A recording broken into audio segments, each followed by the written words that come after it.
সবার জন্য শিক্ষা আমরা বহু বছর আগে থেকেই চাই। কার্যকর কি ভূমিকা কারা রেখেছে?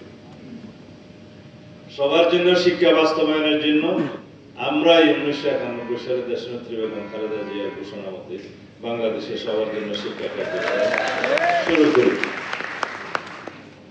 শহীদ রাষ্ট্রপতি জিয়াউর রহমান গণশিক্ষা কার্যক্রমের মধ্য দিয়ে সাক্ষরতার অভিযান চালিয়ে বয়স্কদের জন্য বয়স্ক শিক্ষা পাঠশালা এবং কর্মসূচি প্রণয়ন করে সাক্ষরতার হার বাড়িয়েছিলেন।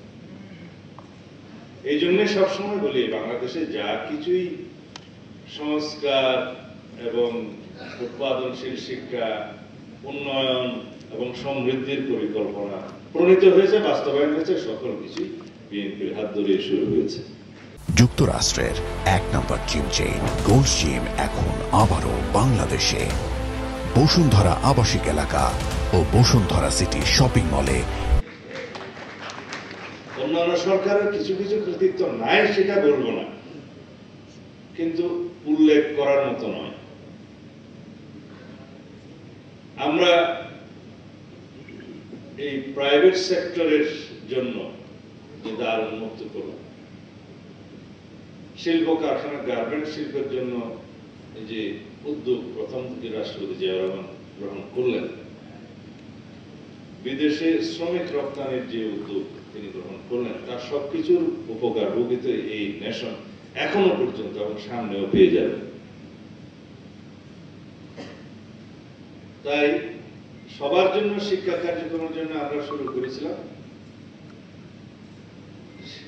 খাদ্যের বিনিময়, ফুড ফর এডুকেশন, খাদ্যের বিনিময় শিক্ষা হবে মানে।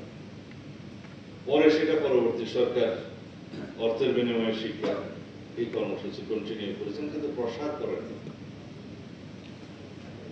অন্তত প্রাইমারি শিক্ষায় একটা বৈপ্লবিক পরিবর্তন আমরা লক্ষ্য করেছি তখন।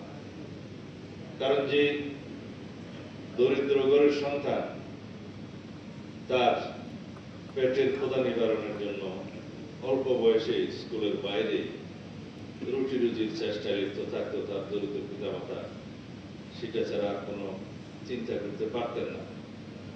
তাকে স্কুলে নিয়ে আসার জন্য জবরদস্তি আইন পাশ করে তো আর হবে না, আমরা সেটা যেভাবে করতে হয় সেভাবে তাকে করেছি। তার ছেলে শিক্ষিতও হচ্ছে, আর্থিক বা খাদ্যের সহযোগিতাও পাচ্ছে, এবং যে কোনো পিতামাতা তার সন্তানকে শিক্ষিত করতে চাইবেন, সেটাই তো স্বাভাবিক, তাই হয়েছে। যে দেশে সিভিক সেন্সের মাত্রাটা এখনো ওই পর্যায়ে যায় না, যে দেশে অর্থনৈতিক অবস্থার মান ওই পর্যায়ে যায় না, সেই দেশে সেই উপযোগী কর্ম পরিকল্পনা করতে হয় এবং নীতি ও আইন প্রণয়ন করতে হয়। জবরদস্তি কোন আইন প্রণয়ন করে মানুষকে সেই লেভেলে উন্নত করা যায় না, জাতিকে সেই লেভেলে উন্নত করা যায় না। সেই জন্য আমরা বলি যে আমরা কোনো বিষয়ে স্বপ্ন দেখবো, পরিকল্পনা করব, আইন প্রণয়ন করব, বাস্তবায়ন করব, সেটা ওভারনাইট হয় না, সেটা পর্যায়ক্রমে হতে হয়। সেইভাবে আগামী দিনের কর্ম পরিকল্পনা ইনশাআল্লাহ আমরা সাজিয়েছি, সাজাবো।